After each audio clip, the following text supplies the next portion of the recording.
At 3:38 p.m.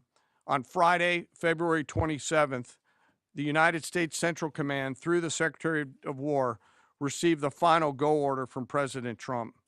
The president directed, and I quote, "Operation Epic Fury is approved.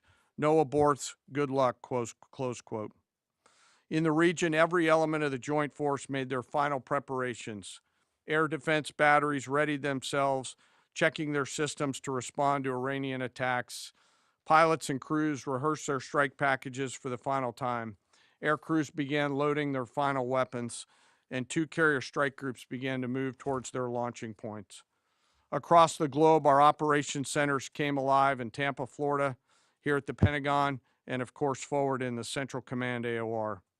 As always, operational security was paramount as we sought to maintain and sustain the element of surprise. This operation was highly classified so that at H hour, the enemy would see one thing: speed, surprise, and violence of action. The first movers were U.S. Cybercom and U.S. Spacecom, layering non-kinetic effects, disrupting and degrading and blinding Iran's ability to see, communicate, and respond.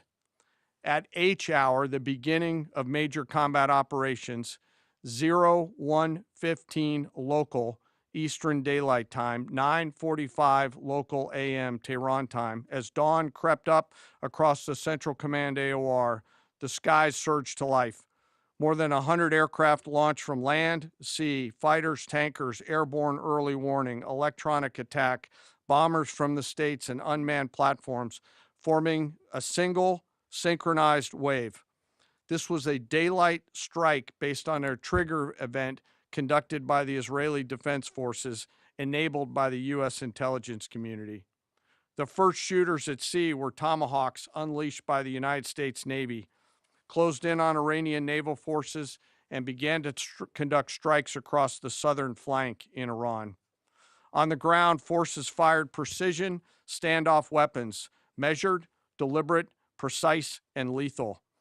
This was a massive, overwhelming attack across all domains of warfare, striking more than 1,000 targets in the first 24 hours.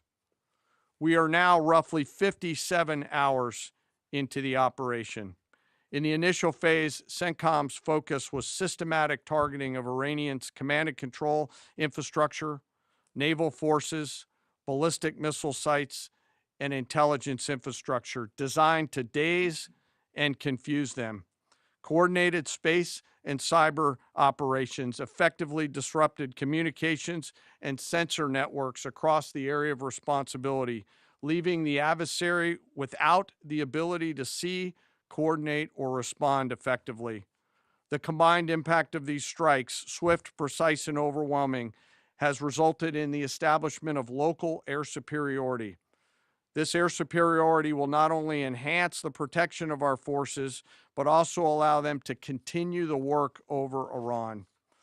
Over the course of the last 2 days, the Joint Force has launched hundreds of missions from land and sea and delivered tens of thousands of pieces of ordnance. The effort continues to scale. This included American B-2 bombers, which again, similar to Midnight Hammer, flew a 37-hour round-trip sortie from the continental United States, dropping precision, penetrating munitions on Iranian underground facilities across the southern flank and slightly deeper. Additionally, Israel has separately executed hundreds of sorties against hundreds of targets. Beyond Air Force and Navy aircraft strike packages, coordinated salvos of precision standoff weapons from across the region have neutralized hundreds of pre-planned targets. As I mentioned earlier, in support of these kinetic operations, U.S. Cybercom and Spacecom have continuously layered effects to disrupt, disorient, and confuse the enemy. I will note that this operation had several combat firsts, which I'll allow at some point in the future Admiral Cooper to talk about, since he owns the AOR. While we've prosecuted a relentless offensive campaign, our defense has been equally important. Across the theater, operations have remained steady and disciplined. Once again, our integrated air and missile defense network is performing exactly as it's intended. U.S. Patriot and THAAD batteries, along with ballistic missile defense capable Navy destroyers, continue to coordinate and execute intercepts with precision and consistency. I wish that every American could hear the voice communications like I have as these joint operations centers remain calm, focused, and cool while executing under fire over and over again. Collectively, these systems have intercepted hundreds of ballistic missiles targeting U.S. forces, our partners, and regional stability. The threat from one-way attack UAVs has remained persistent. Our systems have proven effective in countering these platforms, engaging targets rapidly. Each intercept represents hundreds of hours of training, readiness, and technology all coming together to work as designed. We will remain vigilant in the counter UAV fight. And the defense of the region is not ours alone. As the threat grew, our partners surged in beside us. Air defense batteries in Qatar, the UAE, Kuwait, Jordan, and Saudi Arabia joined the fight, proof positive that years of training, trust, and hard-earned integration pay off. I am aware of the loss of 3 U.S. Air Force F-15Es overnight in the region. I am grateful for the safety of the crews, and we know that this was not from hostile enemy fire.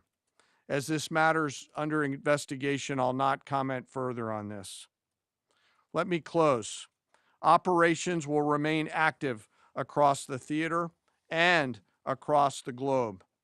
The U.S. forces are postured not only to maintain pressure, but to respond and adapt as required. Operation Epic Fury stands as a reminder of what the United States military uniquely delivers: the ability to project power on a global scale with speed, surprise, precision, and overwhelming force when and where our nation requires it. What we've demonstrated over the past several days reflects years of investment in readiness, joint integration, and professionalism of the joint force. As major combat operations continue across CENTCOM, we remain engaged globally. America's joint force retains the credibility, capacity, and flexibility to respond to any contingency anywhere in the world at any time. To those who would test our resolve or threaten the United States, our allies, or our interests, understand clearly we can reach you, we can sustain the fight, and we can scale the fight, and we will prevail. To the American people, your joint force remains steady, frosty, calm, and focused. Your service members are trained, disciplined, and determined. We understand the risks of this mission and the weight of the responsibility that we carry. We also recognize that our families also shoulder the burden at home. You are a part of this too. I am proud today, as I am every day, to stand as a member of America's joint force. There is no mission too complex, no distance too great, and no adversary too determined for the men and women who wear our nation's uniform. We mourn our fallen, we honor their families, and we continue our mission with focus, unity, and strength.